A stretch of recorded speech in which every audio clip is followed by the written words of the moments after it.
नमस्ते बच्चों, आज हम क्लास 6 की वर्कशीट नंबर 2 को डिस्कस करेंगे। यह हिंदी मीडियम में वर्कशीट है जो कि आपके पहले पार्ट ग्राफिक्स एंड एनिमेशन से ली गई है। अब बच्चों वर्कशीट को पढ़ना शुरू करते हैं। देखो यहाँ पर क्या बताया गया है कि कंप्यूटर 3 तरह के होते हैं बच्चों, डेस्कटॉप, लैपटॉप और पामटॉप। अब तीनों को आपको यहाँ पर चित्र दिखाई दे रहे हैं। तो डेस्कटॉप पे एक जगह पर एक टेबल पर एक कंप्यूटर रखा हुआ है, एक बच्चा उसके सामने बैठकर काम कर रहा है। लैपटॉप कैरिएबल है, एक जगह से दूसरी जगह ले जाया सकता है, जो कि यहाँ पर दिखाई दे रहा है आपको। और जो पामटॉप होता है वो इतना छोटा होता है कि उसको आप हथेली में भी लेकर काम कर सकते हो, जैसे टैबलेट हो गए, आपके स्मार्टफोन। ये चीज़ क्या है, ये सब एक तरह के कंप्यूटर हैं, ठीक है। तो डेस्कटॉप देखो मेज पर रखा हुआ है, लैपटॉप पैरों पर रख के काम कर सकते हैं, पामटॉप आप हथेली में लेकर काम कर सकते हो, ठीक है बच्चों। ये 3 तरह के कंप्यूटर है। अब आगे देखिए, कंप्यूटर पर काम कर शुरू करने से पहले उसकी संरचना को जानना ज़रूरी है कि कंप्यूटर बना कैसे है, ठीक है। तो कंप्यूटर की संरचना में कंप्यूटर के 3 भाग होते हैं। देखो, इनपुट यूनिट, आउटपुट यूनिट और सीपीयू। अब तीनों भागों को आपको बारीकी से जानना होगा। इनपुट यूनिट क्या होती है? देखो, इनपुट का मतलब है कि आपने अपनी इंफॉर्मेशन को कंप्यूटर के अंदर भेजा। तो कैसे भेजोगे, वो यहाँ पर लिखा हुआ बच्चों, देखो। इस भाग से कंप्यूटर में डाटा एंट्री और आदेश दिया जा सकता है, जैसे कीबोर्ड और माउस। आप कीबोर्ड की मदद से कुछ भी अपना जो भी नेसेसरी जो आपको डॉक्यूमेंट बनाना है उसके लिए जो लिखना है वो कीबोर्ड की मदद से लिख सकते हो। और माउस की मदद से आप अपने कंप्यूटर को मैनेज कर सकते हो कि आपको क्या कहाँ पर जाना है। गाना सुनना तो गाना ओपन कर सकते हो, ठीक है। कौन सी विंडो ओपन करनी है, कौन सी क्लोज करनी है। तो ये सब इनपुट है कि आप अपने द्वारा कंप्यूटर को हैंडल कर रहे हो, आप अपनी इंफॉर्मेशन को कंप्यूटर के अंदर भेज रहे हो। तो ये सब किसके अंदर आता है बच्चों? इनपुट यूनिट के अंदर आता है। अब बात करते हैं आउटपुट यूनिट की। तो आउटपुट यूनिट में क्या होता है कि आउटपुट का मतलब है कि कंप्यूटर आपको क्या दे रहा है, क्या दिखा रहा है।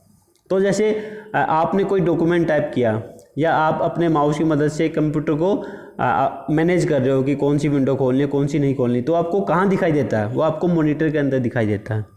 तो मॉनिटर आपको दिखा रहा है, तो मॉनिटर क्या हो गया? एक तरह से आउटपुट यूनिट हो गया। ठीक इसी प्रकार से प्रिंटर हो गया, क्योंकि प्रिंटर का क्या काम होता है कि जो कंप्यूटर के अंदर रखा हुआ है उसको प्रिंट आउट निकाल कर आपको दिखा दे।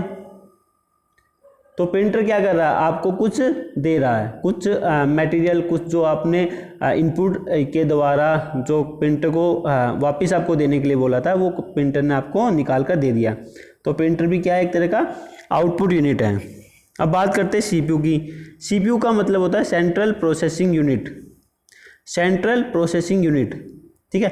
जैसे जो मनुष्य होता है, मनुष्य का जो माइंड होता है, ब्रेन होता है, तो सभी डिसीजंस हमारी बॉडी के क्या फंक्शंस जो जितने भी होते हैं वो सभी डिसीजन ब्रेन के थ्रू लिए जाते हैं। ठीक उसी प्रकार बच्चों जो सीपीयू होता है, सीपीयू भी कंप्यूटर का ब्रेन है। इसके सारे डिसीजन, सारे निर्णय कौन लेता है?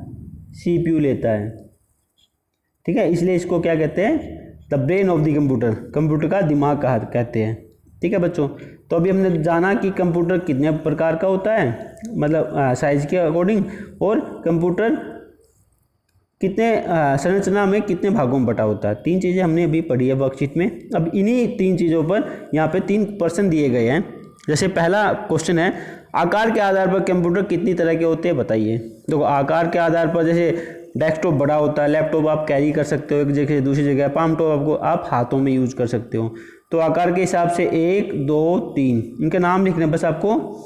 ये पहले का आंसर हो गया। आकार के हिसाब से डेस्कटॉप, लैपटॉप और पामटॉप आपका आंसर है।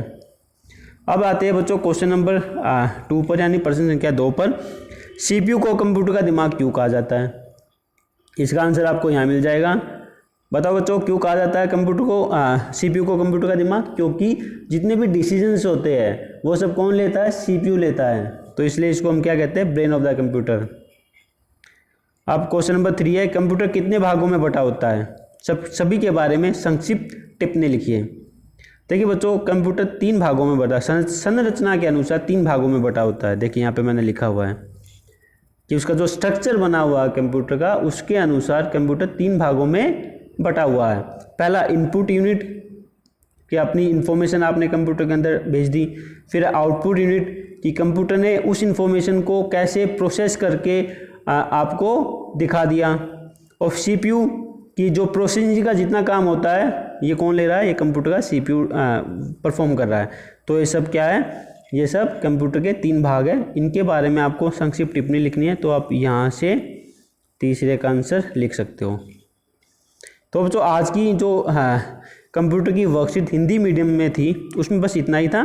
तो वर्कशीट यहीं पर कंप्लीट होती है बच्चों। अगर वर्कशीट आपको समझ में आ गई होगी तो प्लीज़ मेरे चैनल को लाइक कीजिएगा, शेयर कीजिएगा और सब्सक्राइब कीजिएगा। Thank you.